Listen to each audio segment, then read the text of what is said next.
lengba ka Kyrwoh kubor ha ka step jong ka arpau tereng nailar arja arpsa kila pentep bagi la yok ban kem lai Ngut ki Bangladeshi kenthop kawai ka Kynthei kat ba ki dang Rung tu Sri India lengba ki jaka khaput bat kategori na ki benta ka West Jaiñtia Hills district nalor kini ki bor sipai ki le thu bahaka khat khandai tereng nailar arja arpsa kila kem ru lai Ngut ki Dalal ki badai na khaput kategori district ki bala kenno don kti ban penrung ya ki tegi Bangladeshi sha India kadi ke jingwan Rung tu ki Bangladeshi Sri India ka long ru hapadeng ke jingbam don ka syong sok syong sngan hari Bangladesh na ke jing kanat snam ha ki benai bat kita yo beradab ki bor sipai ki lapen pau ba ke jing pen khlanya ki bor pahra kalayat shat chakmat ban penti kena bakanam don ke jingwan Rung tu ki Bangladeshi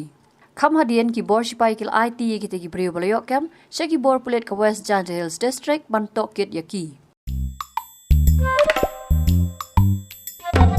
Habatin, pej bahagi ki shop plus F. Ka plus F? Hakabam bangi bam duna ki eki batte ye kamet. Namar kata habathiru atau khau kam lo ka umpnyang ka dot pej ya ka shop plus F ha ka jingsom. Yaki nutrient kum ki vitamin bat ka iron la icon diat bat ka bathau bha kam khta I ka dor jing ki mar bam ka jing mat lani ka rukom shed yaki. Balehi banai kita. Ka don ka we ka jing mentoy ba kongsan. Ka kot ka kia. Ka nutrition bakam bhag ka jing im bakam bha pendon kam daki mar ba modon ka shop plus F menta kasni Lawan Ra Shapi Lingba ko office jong Commissionerate of Food Safety Meghalaya